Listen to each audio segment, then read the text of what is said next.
দেশের বৃহত্তম পোল্ট্রি এলাকা হিসেবে পরিচিত জয়পুরহাট জেলা। এখানে রয়েছে ছোট বড় 7 থেকে 8 হাজার মুরগির খামার। এসব খামারে প্রত্যক্ষ ও পরোক্ষভাবে কর্মসংস্থান হয়েছে প্রায় 2.5 লাখ মানুষের। কিন্তু বর্তমানে এক বস্তা মুরগির খাদ্যের মূল্য 3,000 টাকার বেশি হওয়ায় বিপাকে পড়েছেন খামারিরা। পাশাপাশি বেড়েছে ওষুধ ও মুরগির বাচ্চার দাম। সেই তুলনায় বাড়েনি মুরগির দাম। এতে লোকসানের মুখে খামারিরা। আমরা যখন বাচ্চা নেই তখন মুরগির দাম বেশি থাকে, বাচ্চা নেওয়ার পরে আবার যখন বেচতে যাই তখন মুরগির দাম কমে যায়। খাদ্যের দাম বেশি হওয়ার জন্য, ওষুধের দাম বেশি হওয়ার জন্য আমি এখন মুরগি পালা বন্ধ করেছি।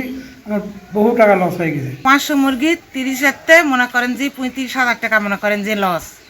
কিভাবে মুরগি পালবো কোন? এই জন্য আমি মুরগি পালা আমি বন্ধ দিচ্ছি। গত 2 মাসে প্রতি কেজি মুরগির খাদ্যমূল্য বেড়েছে 2 টাকা 50 পয়সা, অর্থাৎ 50 কেজি বস্তায় বেড়েছে 125 টাকা। বর্তমানে প্রতিটি মুরগির বাচ্চা বিক্রি হচ্ছে 30 থেকে 40 টাকা। কিন্তু খাদ্যমূল্যের তুলনায় বাড়েনি মুরগির দাম বলে জানান ব্যবসায়ীরা। 125 টাকা করে পর বস্তায় বৃদ্ধি পাইছে।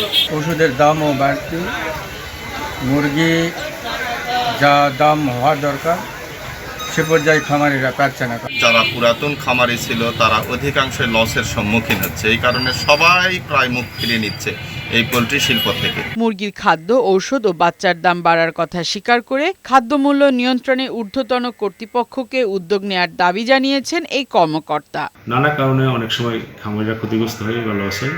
আমরা এই লস যেন না হয়, ক্ষতিগ্রস্ত যেন না হয়, পানি সম্পদ বিভাগ থেকে তাদের নানাভাবে আমরা সহায়তা করি, টেকনিক্যাল সাপোর্টগুলি দিই। যেমন উঠান বৈঠকের মাধ্যমে তাদের সচেতন করি, যে খামারের রোগ প্রতিরোধ সম্পর্কে তাদের আমরা পরামর্শ দিই। ফারহানা শিমু, বৈশাখী সংবাদ।